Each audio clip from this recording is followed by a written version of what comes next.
Shine award with आजी। इस video में हम लोग देखने वाले हैं क्लास 12 एजुकेशन का चैप्टर 1 वैदिक कालीन शिक्षा के मोस्ट इंपॉर्टेंट क्वेश्चंस। तो इस वीडियो में हम लोग बहुत ही ज़्यादा इंपॉर्टेंट प्रश्नों तक कवर करने वाले हैं, तो आप इस वीडियो को एंड तक देखिएगा। तो चलिए स्टार्ट करते हैं।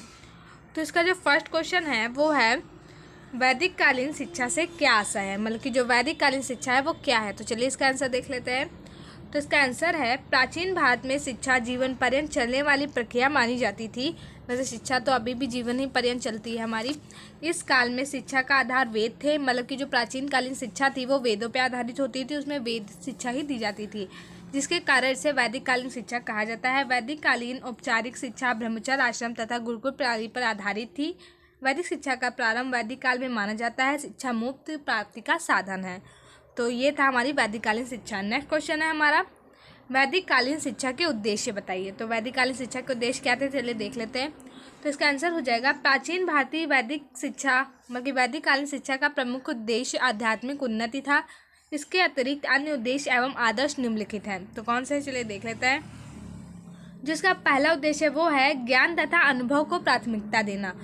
नेक्स्ट है हमारा ईश्वर भक्ति तथा धार्मिकता के प्रति उन्मुख रहना, बल्कि इसमें ईश्वर भक्ति वगैरह अधिक बताया जाता था जो वैदिक कालीन शिक्षा थी।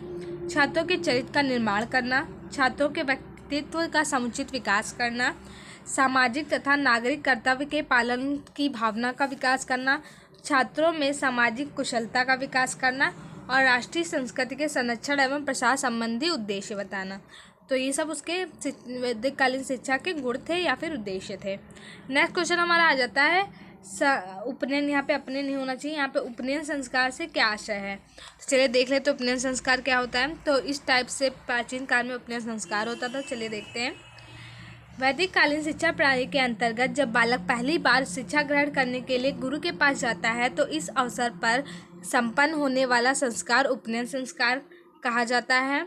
इस अवसर पर सर्वप्रथम गुरु द्वारा शिष्य को गायत्री मंत्र का उपदेश दिया जाता है, मतलब कि जब शिष्य जो होता है, छात्र जो होता है, वो जब गुरु के पास शिक्षा ग्रहण करने के लिए जाता है तो उसका एक संस्कार होता है जिसे उपनयन संस्कार कहा जाता है। और इस संस्कार में जो गुरु होता है वो अपने शिष्य को गायत्री मंत्र का उपदेश देता है और उसे उसको उच्चारित करने के लिए कहता है, जिसके बाद उसकी व्यक्तिगत शिक्षा प्रारंभ हो जाती है। तो ये होता है हमारा उपनयन संस्कार। उसके बाद आता है हमारा समावर्तन संस्कार क्या होता है या फिर उससे आप क्या समझते हैं, चलिए देख लेते हैं। तो समावर्तन संस्कार का अर्थ घर लौटना होता है, जो शिक्षा के पूर्ण होने के बाद किया जाता था। तो इस टाइप से समावर्तन संस्कार कुछ होता था, जब शिष्य की शिक्षा पूरी हो जाती थी तो वो गुरु से आशीर्वाद वगैरह लेकर चला जाता था। तो सामान्यतः संस्कार 25 वर्ष की आयु में पूर्ण होने, बल्कि 25 वर्ष की आयु जब पूर्ण हो जाती थी छात्रों की, तब यह संस्कार होता था।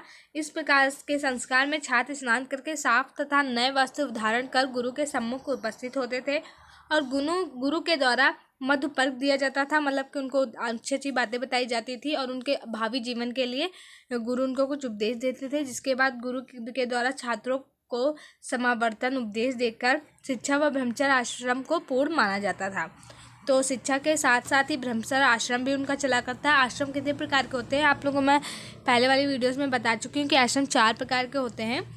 तो अगर जो आपने वो सारी वीडियोज़ नहीं देखी तो आपको उसकी लिंक डिस्क्रिप्शन बॉक्स में मिल जाएगी।